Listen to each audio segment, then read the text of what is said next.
Le sujet du jour, les situations extrêmes. Alors, ça peut être la Shoah, ça peut être la Corona comme aujourd'hui. Comment on prépare nos enfants à ces situations et comment on les gère? C'est pas facile. Le document. On a fini par oublier qu'on fuyait quelque chose. Je veux les voir. Ils me manquent. On peut pas rester ensemble, Joujou. C'est trop dangereux. Hop, allez. Il faut regarder devant maintenant et pas te retourner. Police, ouvrez! Personne ne bouge. Non, toi tu restes là. On s'en sortira jamais. Dis pas ça. Tant qu'il y a de l'espoir, on lâche rien. Johanna, bonjour. Bonjour Bernard. Effectivement, c'est un sujet qui nous préoccupe à tous. Dans ces temps de Corona, on parle beaucoup de résilience. Comment finalement transmettre à nos enfants cette qualité qui est tellement chère pour passer ce monde? Arrête avec tes questions, on n'en peut plus. Par pitié, je t'en prie, sois cool. Alors effectivement, quand Boris Cyrulnik, qui est très connu, a commencé à parler de résilience, on ne comprenait pas tellement de quoi il parlait. Et puis on s'est rendu compte que cette notion-là de comment préparer son enfant et comment faire en sorte qu'il puisse travailler une situation grave, une situation d'urgence, une situation qui va le bousculer, sans garder trop de séquelles et être capable de se développer une petite carapace qui va lui permettre de passer ces obstacles-là. C'est un peu notre sujet. Au final, c'est indispensable pour pas seulement dans les situations extrêmes. Et pas seulement pour les enfants d'ailleurs. D'accord. Donc, est-ce qu'on peut rappeler ce que c'est la résilience? Alors, la résilience, c'est justement cette capacité à survivre les situations sans se faire démolir, sans se faire piétiner par les situations. Est-ce que c'est un dépassement? Est-ce que, à part survivre, est-ce que on pourrait imaginer un peu faire une force de l'épreuve, un peu comme Yosef a dit à ses frères, vous avez une mauvaise intention en me vendant aux Égyptiens et finalement j'en ai fait un tremplin pour aller de l'avant. Alors un peu, moi je développe ça par exemple dans les ateliers que je donne, j'appelle ça la théorie du surfeur. C'est-à-dire la différence entre celui qui va prendre la vague dans la figure et qui va boire la tasse et qui va dire c'est horrible la mer, celui qui va apprendre à nager et à commencer à s'en sortir, à trouver finalement les vagues assez rafraîchissantes et sympas, et celui qui va en faire un art, c'est-à-dire qui va devenir un jour un surfeur, qui va prendre l'énergie de la vague qui aurait dû le bousculer et en faire sa force dans la vie, comme tu le dis très bien. Ah, c'est top ça, on n'a qu'à enseigner à nos enfants à surfer, et puis au final on leur transmet... Moi c'est ce que j'enseigne dans mes ateliers, je leur apprends et j'apprends aux parents à apprendre à leurs enfants à surfer. Non, mais à la mer des ennuis, aux vagues qui sont capables de nous renverser dans la vie, oui, effectivement. Et comment on fait lorsque nous-mêmes, en tant que parents, on est affaiblis, on est face à des incertitudes, on n'a pas de réponse, on est dans l'onoda, dans l'inconnu? Alors, d'abord, tu touches à un sujet qui est vraiment un vrai sujet en pédagogie, là. C'est est-ce qu'on peut d'abord s'occuper de nos enfants, les renforcer, les aider quand nous-mêmes on est... C'est-à-dire, moi, il y a des parents qui arrivent en me disant « Mais une seconde, moi j'ai l'impression de ne pas être encore un bonhomme accompli, fini, capable moi-même d'être résilient. » C'est ce que je raconte à mes enfants. Quand il y a une situation... le Corona, par exemple, là, qui arrive, et ben moi, je suis 10 fois plus affolé que lui, je dors pas la nuit, j'ai des sueurs, alors que lui, bon, il dit, bah, ça, on s'ennuie, on va pas à l'école, mais il a pas l'air complètement terrassé par l'événement. C'est une très bonne question, Souti. Tu fais bien de mettre ton masque, je vois que tu t'es préparé. C'est une très bonne question, mais qui est très souvent posée. C'est-à-dire, est-ce que quelqu'un qui lui-même ne tient pas bien sur ses pattes des fois, ou est fatigué, n'en peut plus, etc., est capable d'éduquer encore son enfant, de lui apprendre des choses? Ou au contraire, est-ce que c'est l'enfant qui va prendre les rênes en main en disant, ça y est, bon, mes parents sont en train de complètement partir en cacahuète, je vais devoir, moi, les aider. Moi, j'ai envie de dire, pour rassurer nos auditeurs, que parfois, lorsqu'on passe des épreuves, même si les parents ont du mal à surmonter l'épreuve, les enfants en sortent grandis, parce que ce n'est pas que des bonnes situations qu'on apprend des choses. C'est important de le souligner. Et la résilience, je me demande si des fois, est-ce qu'elle n'est pas presque naturelle, puisqu'on sait que ça vient du monde de la physique, c'est un corps qui s'adapte à un changement et qui arrive à encaisser le choc et à retomber en fait sur ses pieds physiques. Donc, est-ce qu'on pourrait à la limite s'imaginer qu'un enfant, même si ses parents ne le poussent pas à la résilience, même si ses parents craquent eux-mêmes, il puisse quand même de lui-même développer cette capacité de résilience. On peut tout à fait l'imaginer. D'ailleurs, un des plus grands et à la fois philosophe et à la fois psychologue, un des pères de la psychologie moderne, qui s'est opposé d'ailleurs à Freud, etc., qui s'appelle Fraenkel, a parlé, lui, d'un travail de résilience interne. Il expliquait comment même vivre dans un camp, comment survivre à l'intérieur d'un camp de concentration même, en arrêtant de regarder le monde extérieur et qu'est-ce que je vais être, est-ce que j'ai un avenir demain où j'ai plus rien, je n'ai plus d'argent, et en se renforçant à l'intérieur et en vivant dans une espèce de bulle, un monde intérieur que tu te fais, où tu as ta place, un peu comme quand on est dans un rêve et que finalement, même si on est en prison, dans le rêve, on va être libre, on va courir, on va traverser des champs. Comment D'accord, donc réussir tu parles de ressources internes. Alors, Ressources Frankel en internes, parle. tu parles d'humour, d'autodérision, de rêve, d'idéalisation, c'est un peu tout ça? Alors, tu as bien préparé, c'est parfait. J'aurais pas fait une phrase aussi réussie que la tienne, mais oui, c'est un peu tout ça. C'est-à-dire tout ce qui va être capable même d'enlever de la gravité à la situation. C'est sûr que, par exemple, et ça a été prouvé, je développe une meilleure résilience qu'il y a une situation si je résiste, par exemple. Je développe, c'est prouvé dans toutes les situations. Ceux qui ont, si tu résistes, je vais te donner un exemple. Celui qui, au ghetto de Varsovie, disait on n'a rien à manger simplement, etc., et psychologiquement était aussi écrasé, incapable de se battre. Celui qui passait le mur le soir pour aller tirer 2 paquets de farine, 20 ans après, il se sent beaucoup mieux psychologiquement. Le fait d'être dans l'action, tu veux dire? D'être dans l'action et dans la résistance. On m'attaque, mais je rends les coups, je réponds, je me laisse pas faire. Ce truc-là, ça a été prouvé, par exemple, c'est un des plus grands développeurs de résilience. Être capable de se moquer même du truc qui te fait peur. Tu as vu d'ailleurs sur tous les réseaux sociaux le nombre de blagues qu'il y avait sur le corona. C'est une façon de développer sa résilience. De dire, elle m'a pas enlevé même mon sens de l'humour, elle m'a pas complètement écrasé. Et les Juifs ont été capables, même dans les camps de concentration, de sortir des blagues, des fois même sur ce qui leur arrivait, ce qui était absolument fantastique. Mais en vrai, c'est un moyen de défense.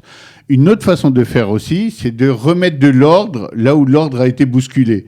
Par exemple, quand il y a les nazis qui t'attaquent dans la rue, etc., et là, tout est dévasté. Se fixer, par exemple, un temps pour discuter, se fixer un temps pour faire ses devoirs, même alors qu'il n'y a plus d'école. Remettre de l'ordre. C'est un peu difficile pour moi que tu parles toujours de la Shoah autour de ce sujet. Parce que pour moi, c'est la Shoah, c'est un peu un tabou, etc. Pour moi, c'est pas un tabou. Pour moi, c'est probablement la chose qui peut arriver qui est le pire, quoi. Parce que dans les situations extrêmes, qui est le sujet du jour, on peut imaginer des parents qui ont un accident de la route qui meurt et un gosse qui doit se débrouiller ou vivre chez sa tante ou vivre dans un pensionnat. Et ça arrive, malheureusement, c'est des situations dures. Mais la Shoah, ça renverse tellement d'acquis, tellement de points de repère, que pour moi, c'est presque la situation d'étude par excellence. Comment tu passes ça? Et le film Le sac de billes que j'ai choisi ici, c'est des enfants qui, finalement, tout jeunes, se retrouvent sur la route. Et il y a plus rien. Il n'y a pas leurs parents, il y a pas d'argent, il n'y a pas de repères, il n'y a pas... N'importe qui peut être un ennemi potentiel ou quelqu'un qui va te dénoncer. Et pourtant, on voit, et même dans ce film, une résistance, une organisation, une capacité de développer même un narratif face aux nazis, etc., qui va leur sauver la vie. Bon, écoute, c'est ton choix de parler de la Shoah, mais moi je voudrais parler d'autre chose. Est-ce qu'on peut dire que ça s'entraîne? Moi je me rappelle, j'avais été choquée par l'histoire d'un rébé de Novardok qui envoyait son gosse avec 100 shekels ou avec une somme minime. Il l'envoyait loin, prendre le train et se débrouiller en lui disant « c'est comme ça que tu vas développer ta émouna ». Donc, ça m'avait un peu choquée, mais c'est vrai que parfois, lorsque la vie te donne des claques, tu te dis, bon, finalement, peut-être que cette éducation à la dure, elle fait les shririm, elle fait les muscles. Est-ce qu'il y a une sorte d'exercice? Je ne suis pas sûr que ce soit l'éducation à la dure qui t'entraîne, mais je pense qu'il y a 2 choses qui t'entraînent de façon claire. La première chose, oui, ne pas surprotéger ton enfant. Parce que si tu l'as surprotégé tout le temps, et que tu l'as pas fait confiance, si tu l'as pas laissé sortir, et tu l'as pas laissé bouger tout seul, il y a une situation d'urgence ou un problème, il n'est pas capable de l'être de faire face, parce qu'il n'a pas l'habitude. Alors, c'est pas obligatoirement de le mettre dans des trucs très difficiles, mais développer sa responsabilité, sa façon de se débrouiller tout seul. C'est la première chose. Et la deuxième, et ça, on n'a pas... je veux juste réagir sur la première. Mais elle est importante. La deuxième, pour moi, je vais y revenir parce qu'on commence à s'approcher de la fin de l'émission. Donc, bien sûr, tu vas réagir, mais je veux finir cette deuxième chose.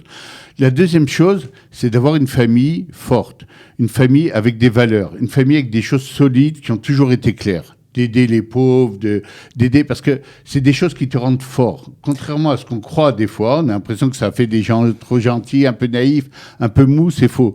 Quand tu as des valeurs qui sont fortes... Mais Bernard, je pense que le propre de l'épreuve, c'est justement de renverser tes valeurs fortes. Justement, quand tu es atteint par des problèmes difficiles, toute la terre, elle souffle sous tes pieds. Justement, ce point-là est super important. La terre souffle sous tes pieds, mais c'est quoi la résilience? C'est justement de trouver dans tes ressources intérieures quelles sont les choses qui ne sont pas renversées d'aucune façon. Et ben, par exemple, les valeurs et ces choses-là, ces habitudes-là, qui étaient les bonnes habitudes, ou ta famille, ou tes parents que t'aimes, etc., même s'ils ne sont pas là, on le voit dans un sac de billes, le fait de savoir que tu as un papa ou une maman qui t'aime quelque part, peut-être même il est à Auschwitz, t'en sais rien.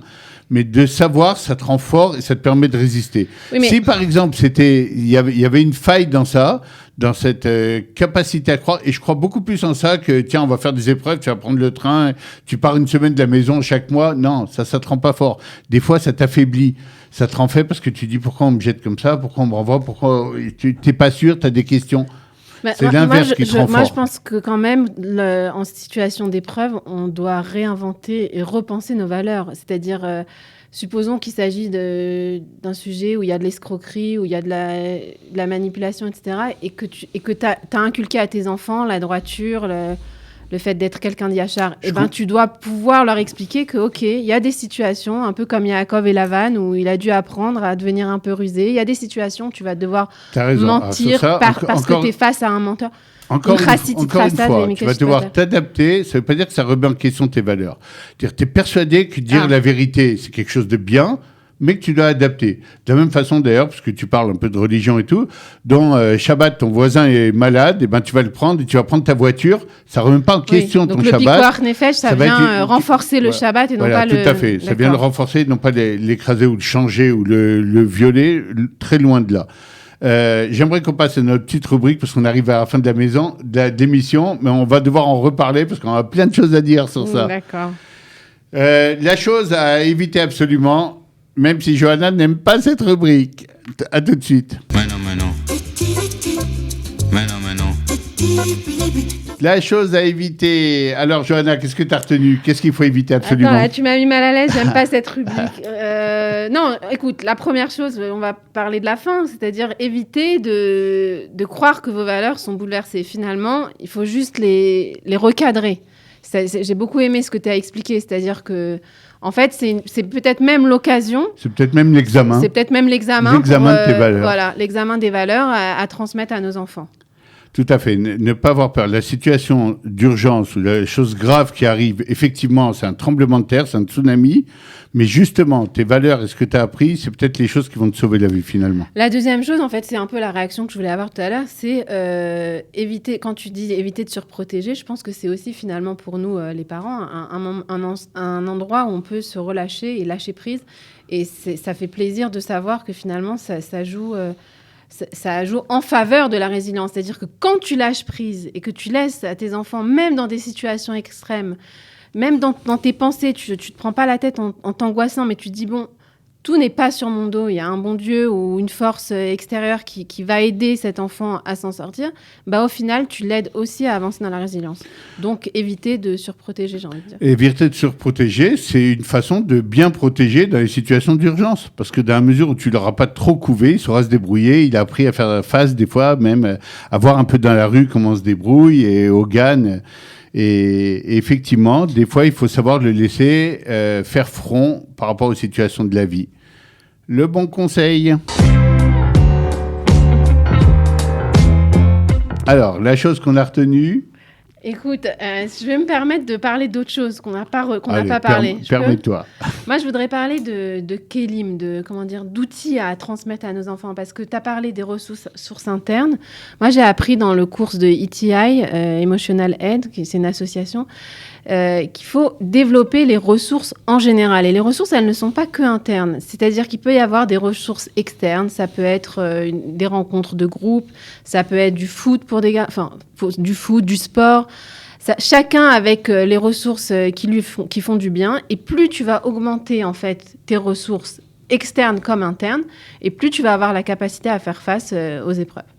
Alors j'aime bien ce que tu as dit, je vais même donner des exemples. Moi j'aimais bien les gens qui envoyaient leurs enfants chez les éclaireurs par exemple, parce qu'ils apprenaient plein de trucs, à se débrouiller, même avec des outils, à fabriquer des choses, à cuisiner des trucs. Il y avait l'explo, tu dois te débrouiller. Et finalement c'est des choses qui te développent, tu as toujours un petit couteau suisse sur toi, et finalement tu sais te débrouiller même avec des outils, avec plein de choses. Oui, je suis d'accord avec cet exemple, même si ça résume pas tout ce qu'on a dit dans l'émission, mais les gens peuvent écouter l'émission, on a dit plein de trucs. Je suis d'accord avec toi, on va garder ça comme conseil.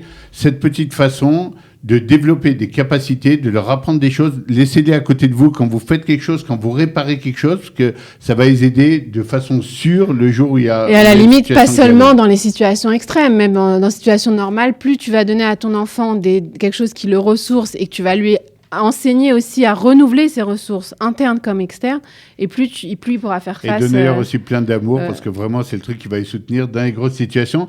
Merci Johanna d'avoir représenté les parents et toi-même. Merci à vous d'être avec nous chaque semaine. À la semaine prochaine dans Plein d'ado. Au revoir.